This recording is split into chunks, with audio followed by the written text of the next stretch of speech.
तो देखें अल्हम्दुलिल्लाह माशाल्लाह ज़बरदस्त हमारा पास्ता कितना ही यमी जूसी और मज़ेदार तैयार हुआ है। बिस्मिल्लाहिर्रहमानिर्रहीम, अस्सलामु अलैकुम। मैं हूं इमरान और आप देख रहे हैं इमरान उमर यूट्यूब चैनल। आज इमरान उमर के किचन में बनेगा आपके लिए कुछ स्पेशल, कुछ मज़ेदार और कुछ जूसी। तो जी जनाब, आज हम बनाएंगे पास्ता की रेसिपी। आज मैं आपको सिखाऊंगा कि आप किस तरह आसानी के साथ बिल्कुल रेस्टोरेंट वाला, होटल वाला, बल्कि उससे भी जबरदस्त मजेदार और जूसी पास्ता मिनटों सेकंडों के साथ कैसे घर में तैयार कर सकते हैं। बनाना बड़ा ही आसान है और बड़ा ही मजे का बनता है। आज मैं आपको सिखाऊंगा कि जब आप घर में पास्ता बनाते हैं तो आपसे पास्ता ड्राई क्यों हो जाता है, जूसी क्यों नहीं बनता। छोटे छोटे टिप्स एंड ट्रिक्स हैं जिनको आपने फॉलो करना है और इसी तरह से एक मजेदार सा जूसी सा पास्ता आपने घर में तैयार कर लेना है। करना आपने क्या है, वीडियो को एंड तक देखना है। वीडियो को आपने स्किप नहीं करना। जब आप वीडियोस को स्किप करते हैं तो बहुत सी ऐसी चीजें आपसे स्किप हो जाती है जिसको देखना, जिसको जानना आपके लिए बहुत जरूरी होता है। तो देखें माशाल्लाह पास्ता कितना जबरदस्त और यमी लजीज तैयार हुआ है। तो चलें जनाब, फटाफट से चलते हैं किचन में और बनाते हैं जनाब एकदम लाजवाब मजेदार जूसी ये मजेदार पास्ता की रेसिपी। तो चलें जी बिस्मिल्लाह करते हैं ये मजेदार जूसी पास्ता बनाने के लिए। सबसे पहले हम पास्ते को उबालेंगे, जिसके लिए आपने खुले से बर्तन में ढेर सारा पानी ले लेना है और पानी को आपने अच्छे तरीके से गर्म कर लेना है। अब इसमें डालेंगे पास्ता। एक पैकेट पास्ते का इस्तेमाल करूंगा। मार्केट में आजकल बहुत से डिजाइन के पास्ता आए हुए हैं, तो जो आपको अच्छा लगे वो आप इस्तेमाल कर सकते हैं। पास्ता डालने के बाद एक खाने का चम्मच इसमें डालेंगे घी या कुकिंग ऑयल। इससे क्या होगा कि पास्ता हमारा बहुत ही अच्छा और शानदार सा उबलेगा, आपस में ये जुड़ेगा नहीं। और इसके साथ इसमें शामिल कर देंगे 1 टीस्पून सॉल्ट यानी कि नमक का। इससे क्या होगा कि पास्ते के अंदर तक नमक का टेस्ट चला जाएगा, जिससे पास्ता हमारा बहुत ज़्यादा फ्लेवरफुल हो जाएगा। आज की ये पास्ता की रेसिपी इंशाल्लाह ताला इतनी जूसी और मज़ेदार बनेगी, जो आप रेस्टोरेंट वगैरह से पास्ता खाते हैं ना, जब घर में इस तरीके से पास्ता की रेसिपी बनाएंगे तो सभी शौक से खाएंगे और रेस्टोरेंट जाना भूल जाएंगे। अब यहाँ पे हमने पास्ता को अच्छे तरीके से उबालना है। कितने मिनट के लिए उबालेंगे? तकरीबन 6 मिनट के लिए हाई फ्लेम पे हमने पास्ता को उबालना है। इसके ऊपर ढक्कन दे देंगे ताकि पास्ता हमारा जल्दी से उबल जाए। तो यहाँ पे ढक्कन लगा के हमने पास्ता को उबाला है तकरीबन 7 मिनट के लिए। घड़ी पे मैंने टाइम देख लिया था और एक दफ़ा चेक कर लेते हैं। माशाल्लाह देखिए कितना ज़बरदस्त और साइज़ में ये डबल हो चुका है अल्हम्दुलिल्लाह। और पास्ता कुकिंग ऑयल शामिल करने की वजह से देखिए कितना शाइनी और चमकदार सा उबला है। अब आपने क्या करना है कि पास्ता आपने किसी छलनी की मदद से ऐसे अच्छी तरह से गर्म पानी से निचोड़ लेना है और एक खुले से बर्तन में आपने निकाल के अच्छी तरह ठंडे पानी से इसको वॉश करके रख लेना है।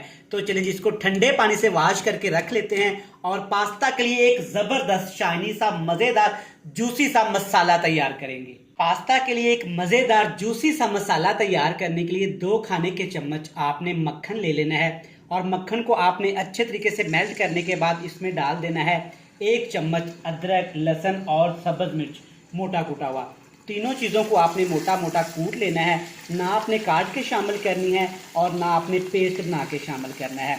तीनों चीज़ों को मक्खन के अंदर सिर्फ 1 मिनट के लिए फ्राई करेंगे ताकि तमाम चीज़ों का कच्चापन ख़त्म होकर प्यारी प्यारी सी मज़ेदार सी खुशबू आना शुरू हो जाए। 1 से 1.5 मिनट के बाद चेक करें माशाल्लाह कितना खूबसूरत कलर आ गया है और बड़ी प्यारी सी खुशबू आना भी शुरू हो गई है। अब इसमें डालेंगे बोनलेस चिकन, तकरीबन 250 ग्राम बोनलेस चिकन का इस्तेमाल करूंगा। आप इसकी जगह पे बीफ या मटन का भी इस्तेमाल कर सकते हैं, लेकिन चिकन में ये रेसिपी अच्छी बनती है और बच्चे शौक से भी खा लेते हैं। अब यहाँ पे आपने चिकन को तीनों चीज़ों के अंदर तकरीबन 4 मिनट के लिए लाजमी फ्राई करना है ताकि चिकन का कच्चापन ख़त्म हो जाए और चिकन के अंदर जो मॉइस्चर होता है, कच्चापन सा होता है, चिकन की खुशबू होती है, वो भी अच्छे से ख़त्म होके प्यारी प्यारी सी खुशबू आना शुरू हो जाए। तो माशाल्लाह से देखें 4 मिनट पकाने के बाद चिकन का कलर कितना ज़बरदस्त वाइट आ गया है, मतलब कि चिकन हमारा अच्छे से पक गया है अंदर तक। अब इसको जूसी बनाने के लिए इसमें डालेंगे 2 टमाटर का पेस्ट। आप टमाटो केचप का भी इस्तेमाल कर सकते हैं, लेकिन मैं आपको रिकमेंड करूंगा कि आपने फ्रेश टमाटर ग्राइंड कर लेने हैं और फिर इसमें शामिल करना है। फिर जनाब इसका आप टेस्ट देखिएगा। तो चले जी, अब 2 मिनट के लिए टमाटर को भी फ्राई करेंगे। आप मेरे तमाम व्यूवर्स प्यारे बहन भाई जानते हैं कि टमाटर के अंदर काफ़ी ज़्यादा मॉइस्चर होता है, जूस होता है। तो टमाटर को पकाएंगे तकरीबन 2 मिनट के लिए। तो माशाल्लाह देखें कितना ज़बरदस्त टमाटर की वजह से कलर आया है और चिकन यहाँ पे कितना मज़ेदार जूसी सा तैयार हो गया, एक मज़ेदार सी सॉस तैयार हो गई है। अब 2 सब्जियों का आपने लाजमी इस्तेमाल करना है।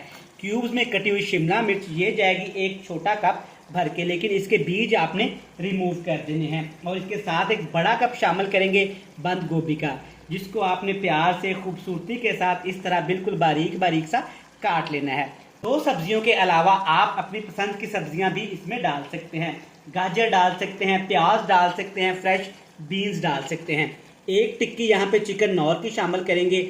इससे क्या होगा, टेस्ट बहुत ही मज़ेदार और फ्लेवरफुल खुशबूदार सा हो जाएगा, जिसकी वजह से बच्चे इसको खुशी खुशी से खा लेंगे। अब इस सॉस के अंदर सब्जियों को भी हमने तकरीबन 3 से 4 मिनट के लिए लाजमी फ्राई कर लेना है, ताकि सब्जियां भी हमारी थोड़ी सी सौते हो जाएं।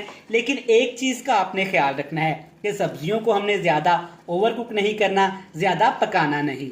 2 मिनट अल्हम्दुलिल्लाह सॉस के अंदर सब्जियां पकाई हैं।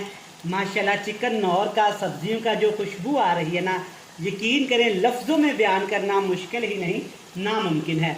अब इसमें डालेंगे पास्ता, जिसको हमने पहले से ही उबाल के ठंडा करके रख लिया था। चेक करें माशाल्लाह पास्ता बिल्कुल अलग अलग है, शाइनी शानदार सा है, क्योंकि पास्ते को हमने एक डिफरेंट तरीके से उबाल लिया था। पास्ते को अच्छी तरह नरम हाथों के साथ सब्जियों के अंदर टमाटर वाली सॉस के अंदर आपने मिक्स कर लेना है। तो जी जनाब, यहाँ पे अगर आपने अभी तक अपने भाई इमरान उमर के चैनल को ज्वाइन नहीं किया तो जल्दी से जनाब चैनल को सब्सक्राइब कर लें, बेल आइकन को प्रेस कर दें। आप मेरे प्यारे बहन भाई, प्यारे फैमिली मेम्बर्स प्यार करते हैं, मोहब्बत करते हैं, अपना कीमती टाइम निकाल के वीडियोस को वॉच करते हैं, लेकिन पता नहीं क्यों जनाब चैनल को सब्सक्राइब करना आप भूल जाते हैं। तो चैनल को सब्सक्राइब कर लें, बेल आइकन को प्रेस कर दें। ये जो आपके प्यारे प्यारे फ्रेंड्स एंड फैमिली मेम्बर हैं ना, इनके साथ आप ये वीडियोस लाजमी शेयर किया करें। चलें जी माशाल्लाह ज़बरदस्त, देखें पास्ता अभी कितना यमी और जूसी लग रहा है, लेकिन अभी और ट्रीटमेंट करेंगे, अभी और पास्ते के अंदर एक डिफरेंट सा फ्लेवर निकालेंगे। तो इसके लिए 2 से 3 चीज़ें आपने इसमें लाजमी डालनी हैं। सबसे पहली चीज़ इसमें जाएगी 2 खाने के चम्मच, 2 टेबल स्पून भर के चिली सॉस डालेंगे। ये आपको मार्केट से आसानी के साथ मिल जाएगी। अब इसमें हमने 2 मिर्चों का इस्तेमाल करना है। सबसे पहले इसमें जाएगी कुटी हुई लाल मिर्च, खुशबू के लिए, फ्लेवर के लिए थोड़ी सी तकरीबन 2 चुटकी। और थोड़ा सा तीखा इसको करने के लिए इसमें डाल देंगे जनाब काली मिर्च कुटी हुई, दरदरी कुटी हुई काली मिर्च का भी इस्तेमाल करेंगे। और साथ में जनाब इसमें नमक शामिल करेंगे, लेकिन एहतियात के साथ। जब हमने पास्ता उबाला था तो तब भी जनाब इसमें नमक शामिल किया था। अच्छे से एक दफ़ा तमाम चीज़ों को ऐसे मिक्स कर देंगे ताकि मिर्च मसालों का, चिकन का, पास्ते का टेस्ट अच्छी तरह से बैलेंस हो जाए और प्यारा सा एक फ्लेवर आना शुरू हो जाए। तो इसके लिए जनाब हम क्या करेंगे, ऐसे अच्छी तरह मिक्स कर लिया। अब पास्ते को हमने दम लगाना है ताकि तमाम चीज़ों का टेस्ट अच्छी तरह से बैलेंस होके प्यारा सा फ्लेवर निकल आ जाए। इसके ऊपर ढक्कन लगा देंगे और पका लेंगे तकरीबन 2 मिनट के लिए। तो 2 मिनट पकाने के बाद अल्हम्दुलिल्लाह माशाल्लाह बिल्कुल रेस्टोरेंट वाली, बल्कि उससे भी 100 गुना ज़्यादा मज़े की खुशबू आई है। और पास्ता भी जनाब आपके सामने है, आप वीडियोस में देख सकते हैं पास्ता माशाल्लाह कितना ज़बरदस्त जूसी तैयार हुआ है। तो मैं उम्मीद करता हूँ कि आपको ये मज़ेदार स्पेशल रेसिपी पसंद आई होगी। रेसिपी अच्छी लगे तो चैनल को सब्सक्राइब कर दें, बेल आइकन को प्रेस कर दें। और जो प्यारे प्यारे आपके फ्रेंड्स एंड फैमिली मेम्बर हैं ना, उनके साथ आज जनाब आपने ये वीडियो लाजमी शेयर करनी है। कल फिर मिलेंगे एक नई और मज़ेदार सी रेसिपी के साथ। तब तक अपने भाई, अपने शेफ, अपने खादम इमरान उमर को दीजिएगा इजाज़त। ढेर सारा प्यार, दुआओं में रखिएगा याद। खुश रहें, आबाद रहें, जहाँ भी रहें, हंसते मुस्कुराते रहें। अल्लाह हाफिज़।